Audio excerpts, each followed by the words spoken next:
అసలు నాకు టైమే లేదు వాళ్ళతో మాట్లాడడానికి. అయ్యో, అసలు అనుబంధం చాలా ఎక్కడ కలుస్తుంటే వాళ్ళని.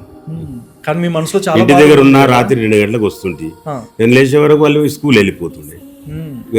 ఎక్కువ వాళ్ళ అమ్మనే చూసుకుంది వాళ్ళని. మా బ్రదర్ నందన్న అన్నాడు, ఆయన కూడా బాగా చూసుకుంటే పిల్లలు. ఒక తండ్రిగా మీరు 100% ఇచ్చారంటారా పిల్లలకి? ఏదన్నా చిన్న వెలతి ఉందంటారా? అంటే నేనైతే పిల్లలకి ఏం చేయలేదు, మా మిస్సెసే మొత్తం చూసుకుంది. స్కూల్కి పోయా ఒక్క దగ్గర కూడా నేను పోయి మా పిల్లల్ని స్కూల్లో వేయలే, మా బ్రదరే పోయి వేసాడు. ఓకే, వాళ్ళ చదువులు ఎలా ఉన్నారు అది చూసుకుంటుంటే చెప్తుంది కదా. ఏమైనా తక్కువ అంటే మనం పంపిస్తాం అంతవరకే, కానీ వాళ్ళతో కూర్చొని టైం ఇచ్చేదంత టైం లేదు మనకు.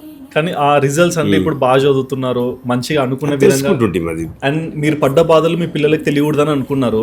బట్ ఈ రోజు కూడా ఎన్నో ఇంటర్వ్యూస్ లో మీ గురించి వస్తుంటాయి, ఎన్నో వార్తలలో సర్క్యులేట్ అవుతుంటాయి. ఇవన్నీ తెలిసినాక అట్లీస్ట్ వాళ్ళ మనవాళ్ళు పిల్లలు వీళ్ళందరూ వస్తుంటారు కదా, సో ఎక్కడన్నా అనిపిస్తుంటది అబ్బా ఇవన్నీ రాకుండా ఎప్పటికోసారి ఎండ్ అయితే బాగుంటుంది. ఇప్పుడు సోషల్ మీడియా ఎక్కువైపోయింది. అవును, చిన్న పిల్లలకు కూడా మన ఫొటోస్ కనబడుతున్నాయి. అవును, యూట్యూబ్ లో మన పాటలే కానివ్వండి మన మీద రాసుకుని ఇప్పుడు వస్తున్నాయి కదా. అవును, చంద్రబోస్ గారు కూడా ఒక పాట రాశారు నా మీద. ఫస్ట్ పాట నా మీదనే రాశారు.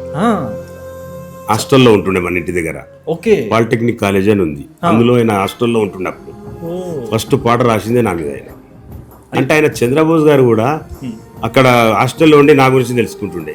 అంటే శంకర్ అన్న ఏం చేస్తుండు అనేది ఆయనకు తెలుసు. అవును, ఆ టైంలో కూడా నన్ను ప్రజలు బాగా లైక్ చేసారు. ఈ రౌడీలు చస్తే బాగుండన్నంత. అంబర్పేట అంటేనే ఒక రౌడీ ఈజం. అంబర్పేట ఆటో రావాలంటే కూడా రాకపోతుండే, మీరు తెలుసుకోండి ఈ విషయం. అంత రౌడీ ఈజం ఉండే అంబర్పేట. ఓకే, అంటే ఏం చేసావు? వీళ్ళంతా క్లీన్ అయిపోయింది. అంటే అంత వస్తువులు అరటి బండ్లను కూడా వదలకపోతుండే, 5 రూపాయలు కూడా అలా చేస్తుండే డైలీ.